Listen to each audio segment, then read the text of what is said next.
Hi, I'm RC Jim, and yes, here again we got one very beautiful FA-18. Hey, just have a look at it. It has really come up well, and in this video we want to show you some of the things that we did to get it to this point, all up and ready, our problem solved that caused the crash, and expectations for a much better outcome this time. But let's just show you the finishing touches on this.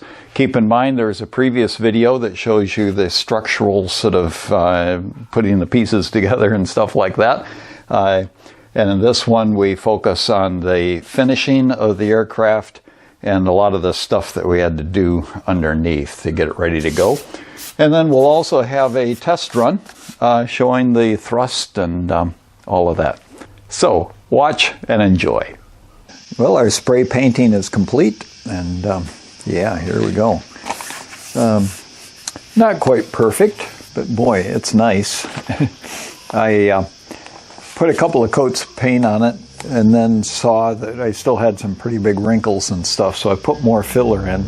And the places that are less than perfect are places where that filler was last added. But I'm kind of reluctant to put too many coats of paint on it. You know, adding weight every time you add more paint. So I think for now, this is going to be good. So we'll unbutton her.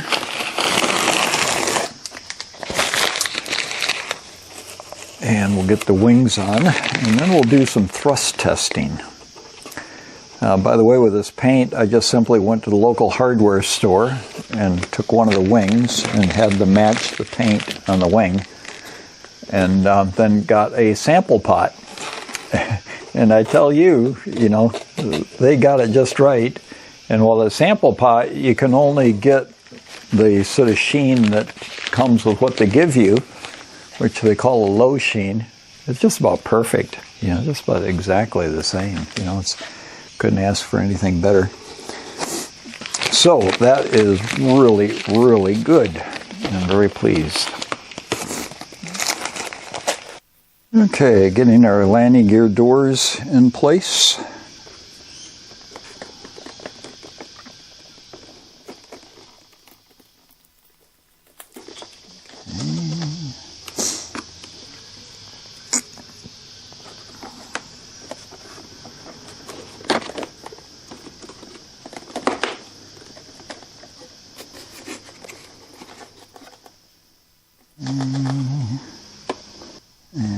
Linkage. I need to make another one of these guys. Well, we've made ourselves a second little thing. This is the original. And of course, one of these was lost in the crash. But anyway, very tricky putting that bend on there. I don't have any sort of tool to do that. And then I noted that when I go to put it on here, first off, the hole had to get enlarged. So I enlarged the bottom hole. And I'm thinking that's the one for the lower amount of travel, which would be more safe. And then when I brought it around here, it was binding up a little bit as it would go down, keeping it in line with where it's going to hook on. So I just bent it just a little bit more to get it back over this way, so that it won't be binding up. So now we're going to hook her on. I can get it to clip together. It's not be quite lining up. Okay, where's my forceps?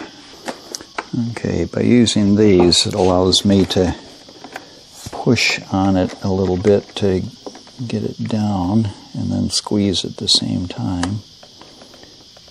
So you don't want to put too much pressure on it, but there we go. And then we can bring up the little protective thing to make sure it stays together. Okay, so when that pushes down, that will close that. And we'll have to check it out as we go as to the distance it has to go. But I'm thinking that's going to be open the farthest and close the least. So that's the safest sort of position to be in. And then this one is missing the little safety thing. But it's not like it's a control surface or anything like that. A little bit thinner rods that fits into their hole and clips on nicely. Okay, so that's those. So when the gear comes down, it pushes on those. That closes the gear doors. And we just need the spring to hold it open, which I'm missing both of. Okay, so I have to buy some springs. I need a little bit bigger loop than what this thing has. It's a shame because that's mighty close, and that's about the right length. Well, we've now put the wings on, made sure that we got 2 bolts on each wing that are nice and snug. Got the connector connected, make sure that was in there all of the way. Having a look at the controls to make sure that there's no damage to anything, and everything is looking quite solid. We will be testing the radio and servo controls in a minute, but just having a look at everything that it's all as it ought to be.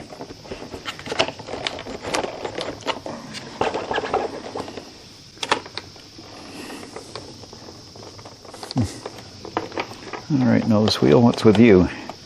This is a plastic trim removal tool. I'm using it so it doesn't do any damage to any metal components. Boy, that is absolutely locked in place. Oh, I did have these things off.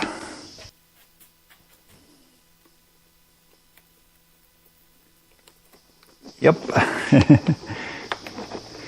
So, what is the purpose of this little screw here? Very far. I think that was in that position. Is it keeping it from turning? No. That's screwed on from the front. This is just this bracket here.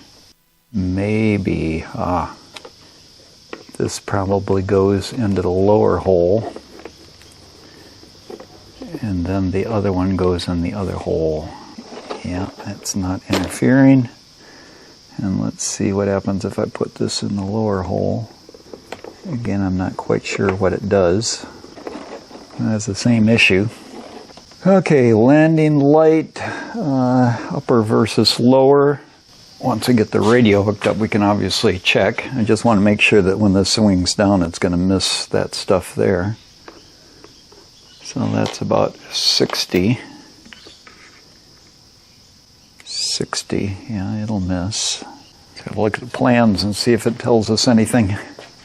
Oh, with the plans, there's no details in here. I can check photographs that I have from when we first built it. But just looking at the picture of the front, the landing light appears to be right down as far as it can go next to the suspension for the nose wheel. So I'll keep it in that lower position. But we will double check our photographs that we've had of the plane from earlier, just to make sure about that. I like to lubricate the gear and suspension on these sorts of things, in that it's machined and it goes inside that sleeve, but it doesn't take much for that to bind up. The linkages aren't so much the issue, but the shaft going down into the thing can definitely be that case. And like these here, really takes a lot to get them to go into there.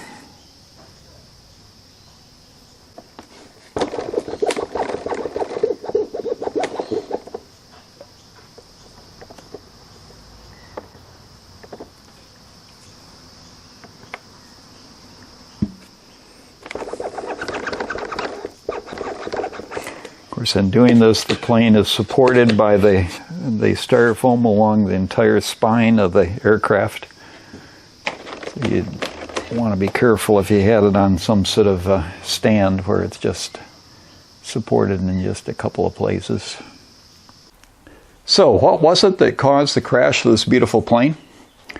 Well, as you look inside, you can see the ESC in there, and the plane is upside down, so it's tucked in there up in the top of that air duct that's leading to the fan, with the fan being back behind there. So, When this plane first came, that thing wasn't hardly fastened in at all. I suppose they had some sort of glue on it or something, but it had shaken loose the very first time I tried to take off. And so then I put some Velcro onto it to hold it in place. Used a lot of Velcro and stuck it on really good. But when I pulled this apart, I discovered that the Velcro had separated between the sticky bit and the Velcro bit, and it had come loose. And you see on that on the top there, where that little it's a barbecue skewer that's stuck into the side. Underneath that, you see that bit where it's all polished up and a nice curve. Well, this is the fan that was in there, and it's also polished up in a nice curve. So in actual fact, what had happened, that ESC had come out and had flopped back on top of the ducted fan back there to where it was, carving away at the center hub while blocking the airflow going into it, and no wonder it didn't have enough power. Now, what I've done here, this ducted fan is still perfectly good. It's just polished up a bit on the end here. And I've run testing with this, and yeah, it's really good, no problem at all.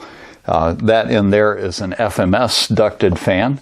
And in the next video after this, I'm going to show you what's involved in installing the FMS ducted fan, and then I'm going to compare the performance of the two. So at the end, there'll be a link to that one once I have that video done. So you'll see about that. But in terms of the problem, this was the problem, the fault anyway. I suppose the problem is that I was not receiving the signals very well as to flying with full throttle. In order to keep it flying, I should have just simply brought it down and investigated then. And it actually was a while before I'd actually discovered that. It was when I was pulling this apart. So that was our problem. Now, with regard to fixing the situation with the ESC, I've done two things. You can perhaps see, and I don't know, without the ducted fan pulled out, it's kind of hard, but there at the back of the ESC, there's a wood block on each side. It's got a hole in it, and it's got a carbon rod that goes across. Well, that's been Gorilla Glued in place. I got double stick tape, 2 layers of it between the carbon fiber rod and the ESC to sort of pad it a bit and make sure it's not conductive and all that kind of thing. And then the last layer of the double stick tape still has its plastic backing on it, so it doesn't pick up rubbish and stuff like that from the adhesive. And then at the other end, I've got those 2 barbecue skewers just stuck into the foam. And they're such that they can pull back out, but they keep that end of it down. And of course, that end of it is likely to stay put anyway, in that you've got some pretty heavy cables that are going forward towards the ducted fan, and they can only go so far. So keeping the front of it down is probably the main thing, but I think it's good to have those skewers in there as well, as far as that other end is concerned. So that's what we've done for securing that. Well, we now can get her turned over and get the radio hooked up and the battery in place, and then we'll do a thrust test. The new battery, we're starting at 99%, 25.17 volts.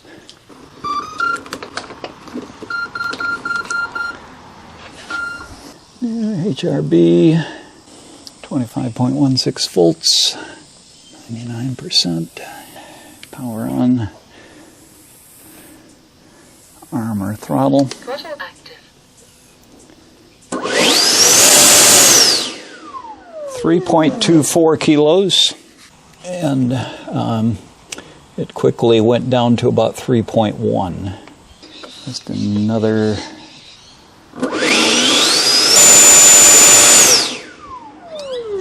Okay, steadied out at 3.13. And again, it started out around 3.2 something, 24.63 volts. Okay, let's do a bit of cruising.